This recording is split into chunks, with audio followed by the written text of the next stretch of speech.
don't lie to yourself. Life is going to get hard for you. If it hasn't yet, it's coming. Something is about to blindside you. That's why we train.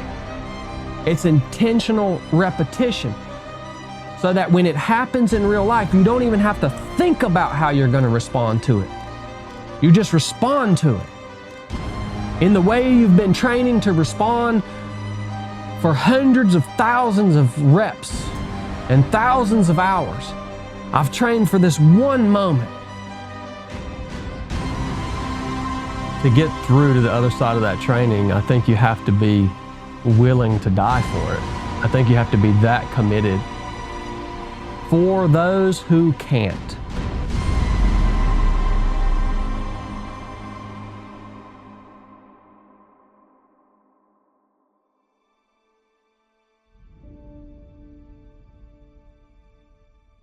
My name is Chad Wright. I live in Northwest Georgia. This is where I'm from originally.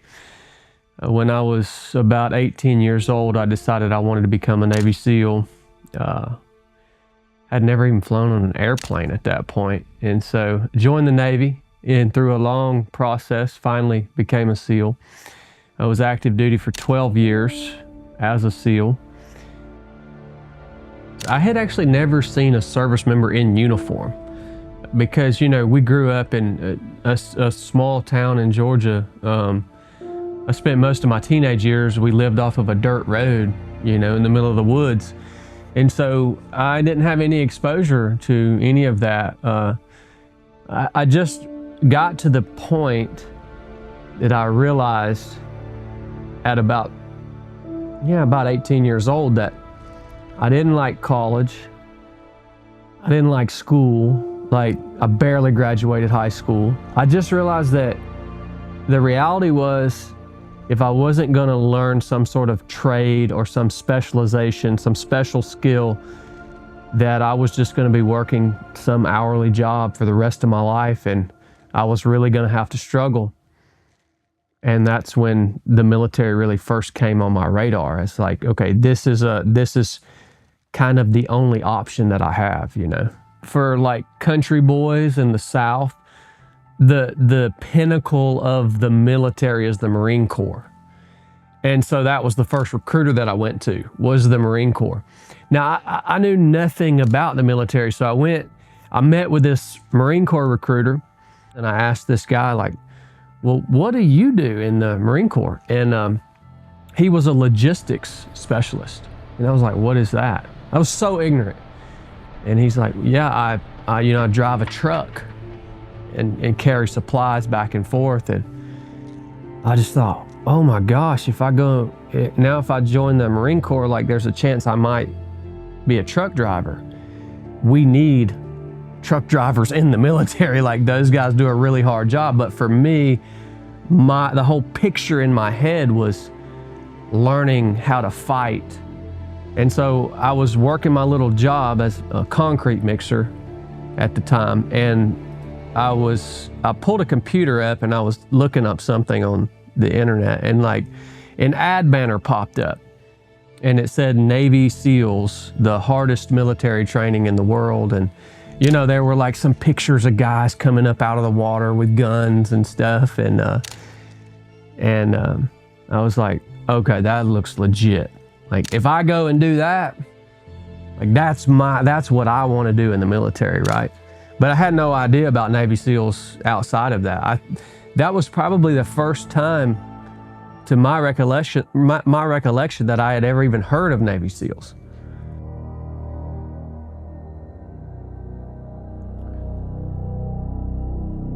You have to to get through to the other side of that training, I think you have to be willing to die for it. I think you have to be that committed.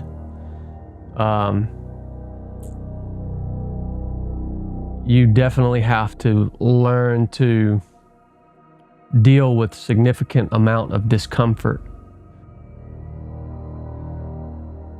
Being part of a SEAL team, like, you became a savage, especially in SEAL training.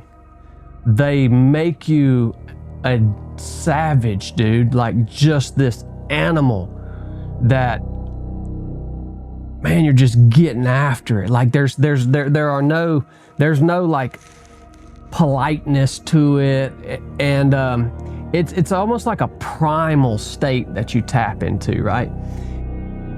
You know, you can do everything. You can read the books, you can watch the videos and all that stuff, but like when you're laying in that cold water and the sand is like filling every orifice of your body, that fine sand that's churned up in the surf zone, and you are so cold that when they finally tell you to come out of the water up onto the beach so that they can check your internal body temperature, you're so cold that when you try to stand up, your hip flexors are locked up and you can barely even walk.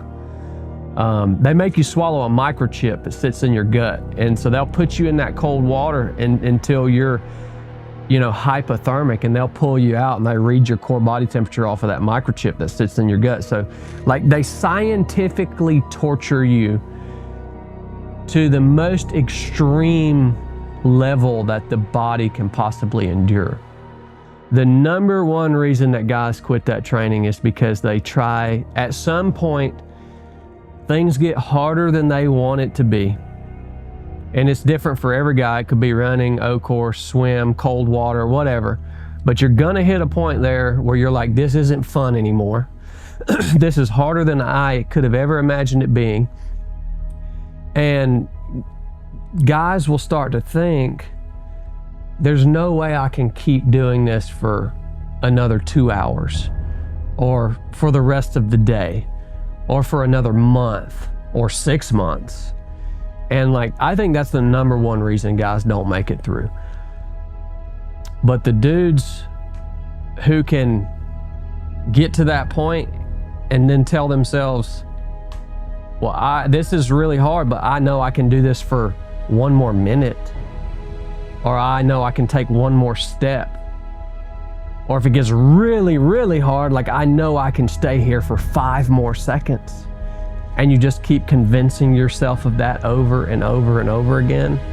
Like I really think that's a key to getting through SEAL training, to getting through any difficult part of life. And if you ask guys, we started out with 300 guys in Bud's class 278. We graduated with, I don't know, just a handful of original class members. And if you asked every one of them, why'd you quit? I believe they would, if they were honest, they would all tell you of a moment when they became overwhelmed by the big picture of what was actually happening to them. And so the way I managed that was every day, my only goal for the day was to make it to breakfast. That was it. So I just went meal to meal, and that's how I managed it. And the morning is always the hardest part too. So if I could make it to breakfast, I was already cold, wet, sandy, but I make it to breakfast, I get a good meal in my stomach. I might as well not quit, right? Because I'm already feeling miserable. Let's just make it through the day.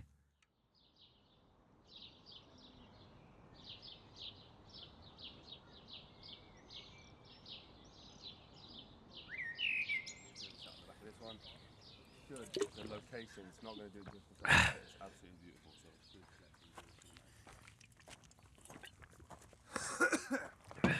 So All right.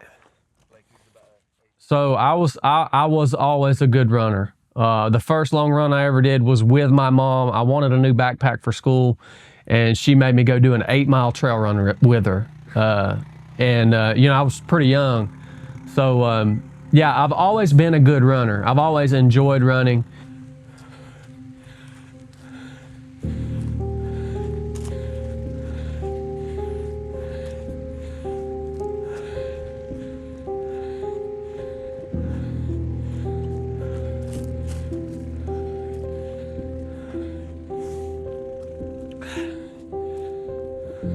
And even all through Buds, like I was one of the best runners in my class. Nobody knew it.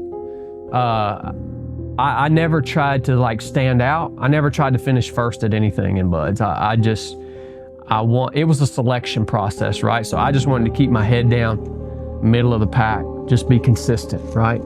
And so nobody knew it until one day I used to chew tobacco back then, and there was another guy in my class who was also a really good runner, and everybody knew he was a good runner, and I spit a big spit of tobacco on his boot one day. He had just polished his boots, and I just did it to piss him off. Spit a big spit of tobacco on his toe of his boot, and the next morning I woke up and he had filled my boots up with sand. So nobody likes putting boots on first thing in the morning that are full of daggone sand. And we went out that morning and we had to do a chow PT, which was a run up a long hill called Al Huey. And the guy was there. We were like ready to fight each other, and he challenged me to a race up Al Huey for chow PT that morning in front of the whole class. And of course the rest of the class is laughing. They know this other dude's gonna win because Chad's, you know, just the middle of the pack guy. And we took off, and I like destroyed him. Like I said, okay, it's time. I'm gonna like show my skill at running. And I beat him up Al Huey, like crushed him. And from that point forward, I just flowed right into it. Got climb number 3 coming up. This is the worst one, but it's short.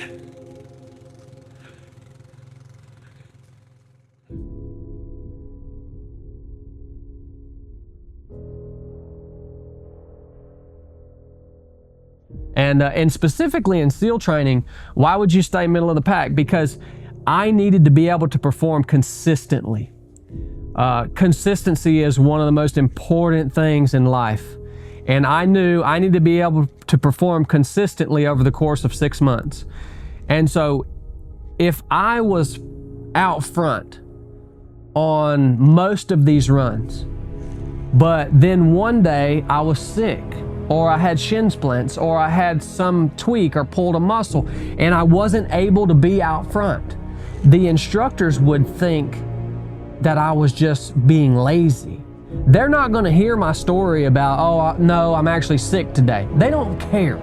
All they care about is, I know you're usually out front, you're not out front today, so you must be sandbagging it. You're just being a turd today, and they're gonna punish you for that. And so then it just piles on, right? It just piles on. And so I just wanted to be consistent. I wanted to maintain a pace that I knew I could maintain on my worst day, right? That takes discipline though. When you're feeling good, you know, and it takes a lot of discipline not to show out, you know? And that's the reason specifically we do it in SEAL training. Yeah, this is top of the ridge right here. It's not a bad place to come and sit. A little windy today, but nobody will see on the camera how tough that Brutal Dude track is. It's a tough track to run, but this is a great reward to get to the top. Yeah, so a couple bad things come from who you become going through that training. Like for me personally anyways, everybody's experience is totally different obviously, but I had going through that training, and by the way, that was like the first thing I had ever achieved in my life, right? And that's a big achievement for anyone, but that was like the first for me. And I became really, really prideful. Like, okay, now I have my trident, like I'm better than everyone else. And man, you know, that wasn't good. Caused me a lot of problems.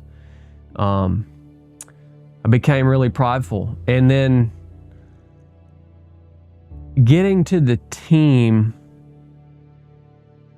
was nothing like the Buds experience.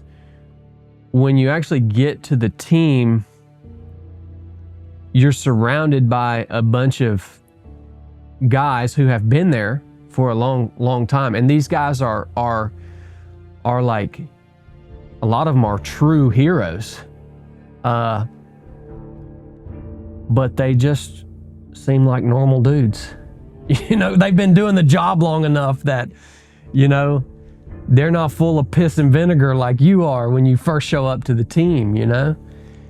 And it was a big shift for sure. Like when I first got to the team, SEAL Team 8 was out on a deployment, and for like 2 months, I sat in a closet and wrapped paddles with 550 cord, paracord.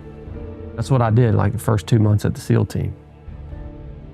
I was pissed off about that too. Yeah, for sure. I think they intentionally do that because they know guys like me are coming out of that training pipeline, and we're so prideful. Like we think we're ready, you know, and we're so hungry to get after it. And they're like, no, we're gonna knock you down a step, because you can't learn when you're that prideful, you know. And when you get done with SEAL training, you still have a lot to learn. I mean, part of the SEAL creed is your training is never complete. So you still have a lot to learn, and they know you're showing up, and you're not even in a mindset that they can even teach you the things that you need to learn. So yeah, they knock you down.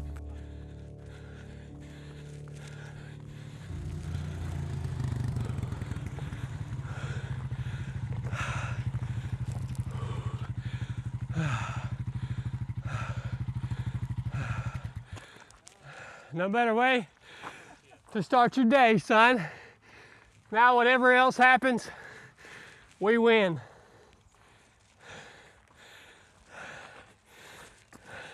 Now this is my girl Shaky Legs. So Shaky Legs was a sick child, and I had to nurse her back to health. She almost died when she was just a little baby. I had to bring her in the sauna many mornings to get her body temperature back up. So I'd sit in the sauna holding a goat while she warmed back up, and she ended up surviving. So she's a really special goat. And the cool thing about goats is goats have no natural defense. So they have no way to defend themselves other than their horns, but it's pretty ineffective against a serious predator. So they really play off of your energy. If you come in here and you're in a really bad mood or you're uptight, these goats won't approach you. They can sense that, right? And so it's nice to have them, because if you're having a bad day and you want to come in here and spend time with the goats, you have to force yourself to calm down, and they'll actually approach you then. This is Enos right here. Y'all out here feeding, ain't you?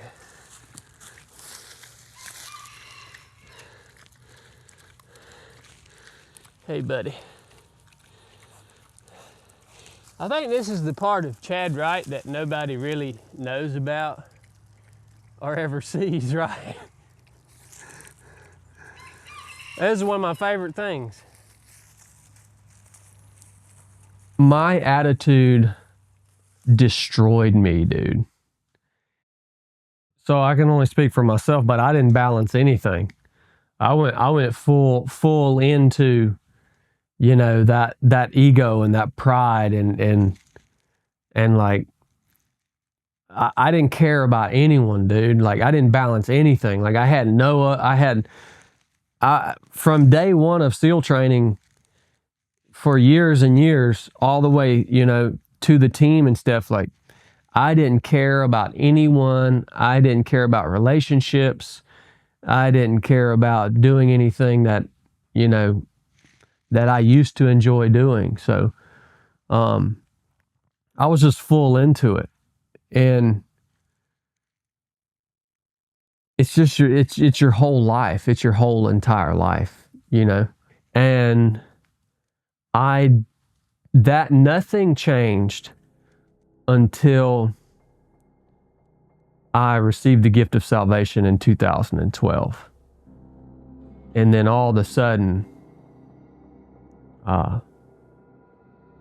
everything about who I was changed.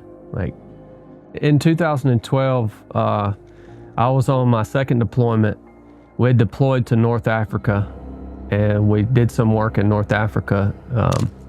The embassy got attacked there. And then we left there and we came actually back to Germany, and we were staying in basically an abandoned barracks. And I woke up one night, something slammed into my door, and I could hear voices echoing up and down the hallway. And I was immediately very afraid, which is strange. I don't know, you know. Yeah, it was weird, but I wouldn't generally be that afraid, but it was super eerie. Like there was this fear attached to it. So it jolted me awake. All my guys were asleep. I checked, nobody was in there. And after that, there were some other noises and things moved, but there was just this presence of fear and really evil in this place that we were staying in.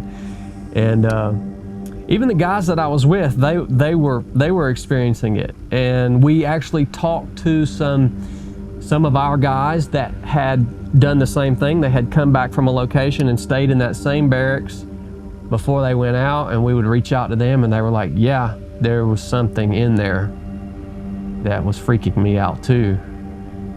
And it got to the point that like we couldn't sleep at night, and I didn't know how to fix this problem. And I called my little brother back here in the States because I knew that my little brother was a Christian, and I said, will you help me with this, or do you know how to help me with this? He put me in touch with his pastor, and the next day his pastor calls me, and I'm telling him what happened, and the pastor's like, oh, that's no big deal. I'm like, are you serious, man? Like, we can't sleep at night. Like, this is not fun. He's like, just put me on speakerphone and walk around this place as I pray. And so I walk around this building up and down the hallways. Luckily, none of my other teammates were there because they would have thought I was crazy. I thought I was crazy, but I was kind of at the end of my rope with this, you know? And so he's praying as we walk around this place. And after he did that, total peace returned to this place. Like there was no longer that presence of fear or evil, no more like weird noises and crap. So whatever it was, that I don't understand even what it was or how it was there or why it was there or what was causing all of this. But after he did that, whatever it was left. And so that's when I realized, okay, this is like legit. Whatever this guy did, it made an impact. You know, he had authority, obviously. And that's when I found and picked up a Bible and started reading it seriously for the first time in my life, just to investigate, you know, what's this all about? Like, what does that mean? Like, receiving this gift of salvation, what does that mean? How do I receive that? A lot of people expect when you receive the gift of salvation, like a dove's gonna descend and there's gonna be this bright light, and that's not the way it is, right? I mean, we're surrounded by the supernatural. These trees, the way everything works together, the sun, the moon, the stars, the supernatural's all around us. We just take it for granted because it's part of our existence. But when you receive the gift of salvation, it's just it's a decision of obedience that you make to the calling of God. God wants you, you obey, and the process then begins, which is a lifelong process of being conformed into the image of Jesus Christ, right? That's what it's all about. Hey, that's a cool paddle, ain't it? Yeah, let me tell you, when you lock that paddle in the water, it doesn't move. So you basically lock that, see how that blade's curved like that? You lock that paddle in the water, and then basically you're pulling the boat around the paddle, right? Because when that thing hits the water, it's locked in because of the way the paddle blade's shaped. So when you paddle, Most people, your natural tendency is to paddle like this with your arms. See how I'm pushing with this arm and pulling with this arm? That's not how you paddle. When you paddle, you lock the paddle in, this bottom arm stays straight, and you pull with your core. And you pull the boat around the paddle, reset, lock, pull the boat around the paddle. What was the sentence or the thing that you heard about the Yukon 1000? You were like, yeah, that's for me. Because you've not done this, you know, kayaking, this is a first. What was the thing you heard you was like, yeah? So with the Yukon 1000, there are more people every year that climb Mount Everest than go past Dawson City on the Yukon River. So it's the most, one of the most remote, it is the most remote area on the North American continent that you can possibly go to. I like that there's real risk involved. If you screw up out there, it will potentially cost you your life. And then my favorite part of the whole race is I'm doing the race with my best friend that I went through SEAL training with, David Charbonnet. David had a skydiving accident. He's paralyzed from the waist down. This will be the first time since he was paralyzed over a decade ago that he's left his wheelchair behind. He can't bring his wheelchair with him. So he's launching into the most remote place on the North American continent with no legs and no way to move. That takes courage. I want to go and learn from a man that has that kind of courage. That's what I'm looking forward to the most. We trust each other, which is why we're even willing to go do it. That's my favorite part, it's the people, man. All of this stuff, it ain't even about me. It's about the people. Everything that we do is about the people, the memories that you make with the people that you love. That's what keeps you going. It's got to be what keeps you going. The money can't be what keeps you going. The popularity can't, but because once you get all that stuff, you realize, well, what the crap? You know what I mean? So you have to have a bigger purpose than yourself, or else you're just not gonna make it. All right.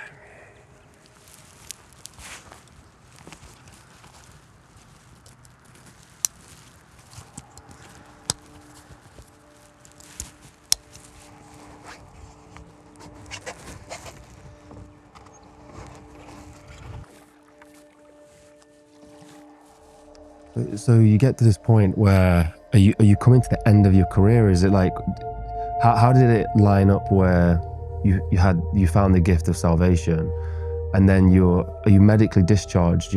Is it something to do with your ankles or knees or?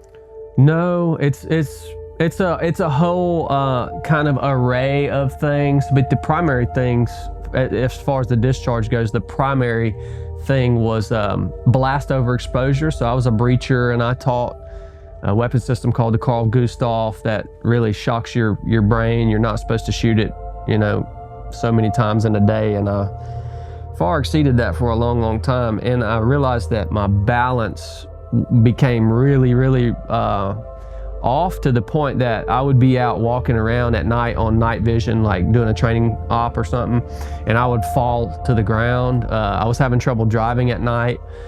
And so I finally went to the doctor and they just sent me down this freaking rabbit hole. Yeah, it affects, and almost everybody who does any sort of special operations job, like, they're going to get traumatic brain injuries. But it affects everyone's brain differently. So some people, from what I know of it, their brain can obviously take a lot more punishment than other people.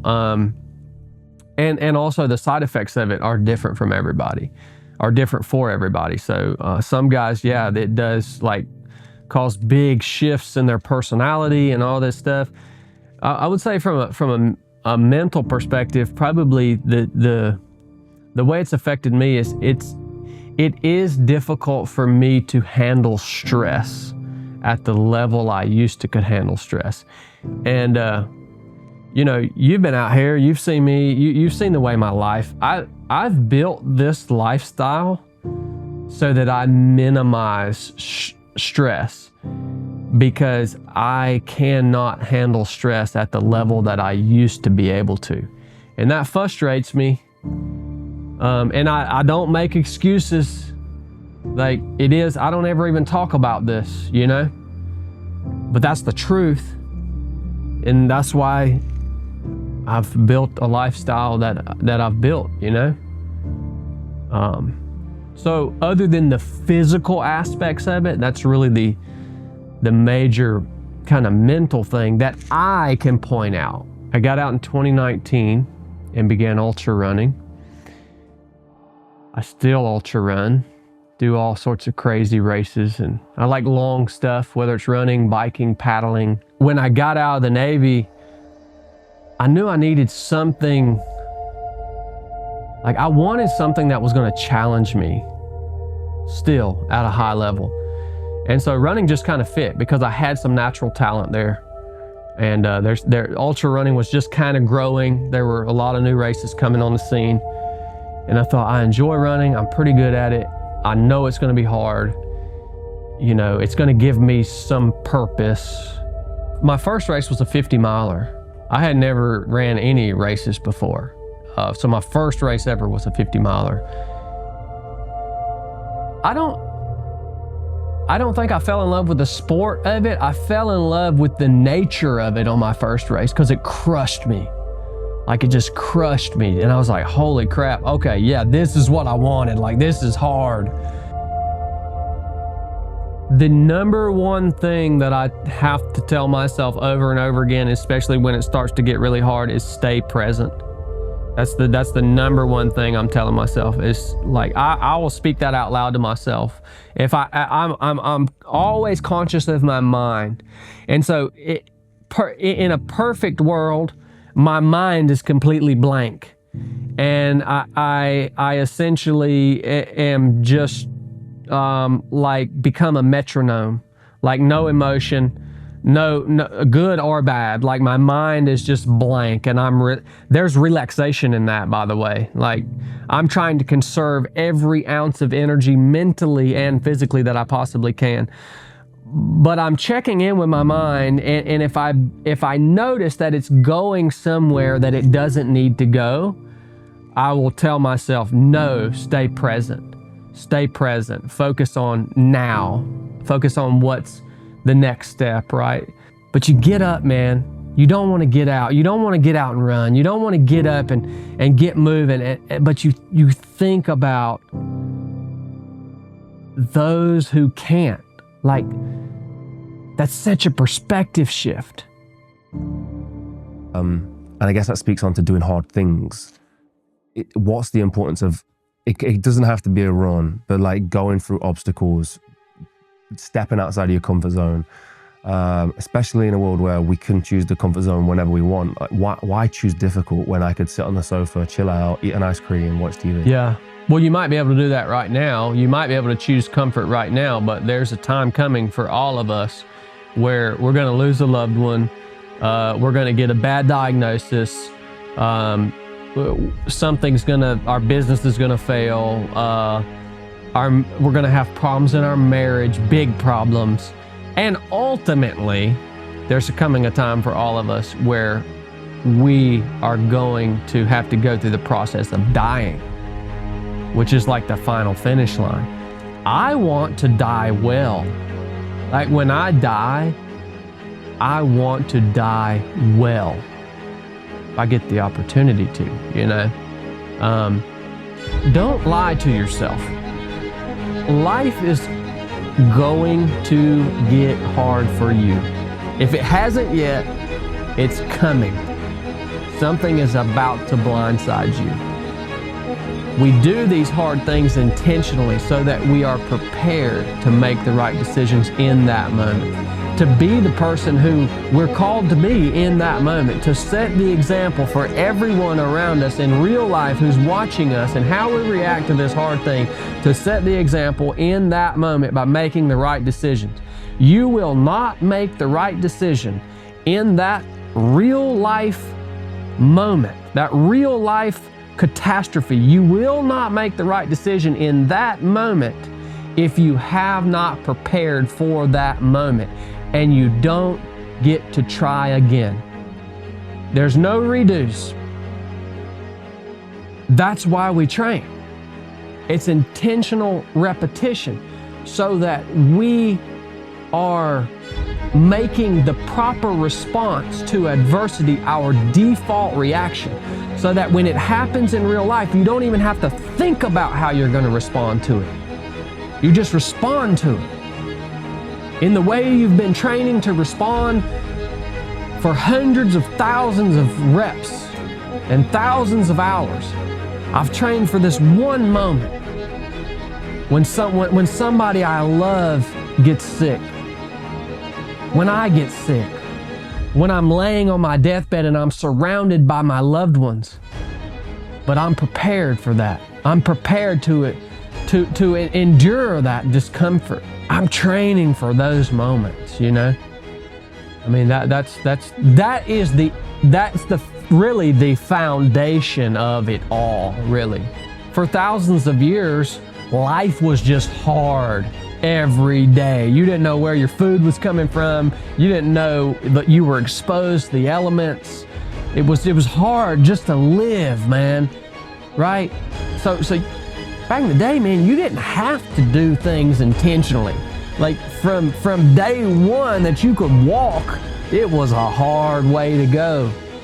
But it's so different now, you know, like that's why people are struggling so bad, man, is because they don't get the intentional reps in throughout their life when things are easy, and then when hard comes, it just destroys them, you know? What weird times we're living in. There is one mantra that I did use, and I have to share this one with you because it was very powerful for me. It's like the one. And I used it when we did the treadmill race for my friend David Charbonnet.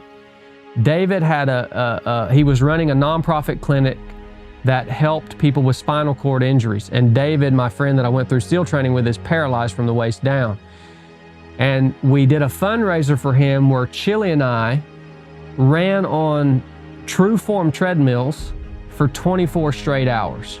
So no motor, you have to propel it with your own legs for 24 straight hours. I wrote on a piece of tape, a piece of duct tape, and taped it to that treadmill, for those who can't. Because I'm doing this run to raise money for these people who can't use their legs anymore. And I'm sitting here watching my buddy David, he's there in his wheelchair, and I'm up here running, and even though 24 hours on that dang treadmill hurt bad, and it was miserable, like nothing to look at, right? But like I'm looking at him and I'm like, he would love to be able to be up here running right now. Sea, air, and land, right? I'm not so much on the air part anymore. I'm good with the water and the land though.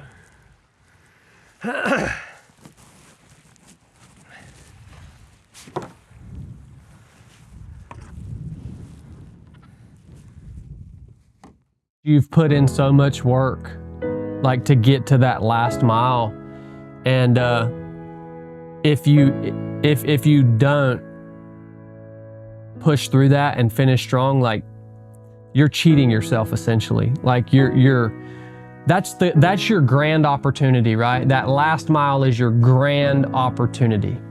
That's your grand opportunity to leave everything that you have on that course. You know, and if you don't, first of all, you need to anticipate it. It's coming. And when it gets there, you need to be ready for it, and you need to make that decision to finish strong through that last mile, because that's where you're growing. That's the pivotal moment. You know, when you get up on a stage to speak to people, or you make a film like this or something like that, I couldn't do it if I felt like a fraud. If I didn't know for a fact that I was living it out to the best of my ability, I couldn't do it, man. So that's what it's all about for me. The memories and the lessons, they're the most valuable because no one can ever take them from you. You know, they're mine. The stories that you create belong to you, and they have value, and no one can ever take them from you. Father, I thank you for this day that you have made, Lord, for giving us life.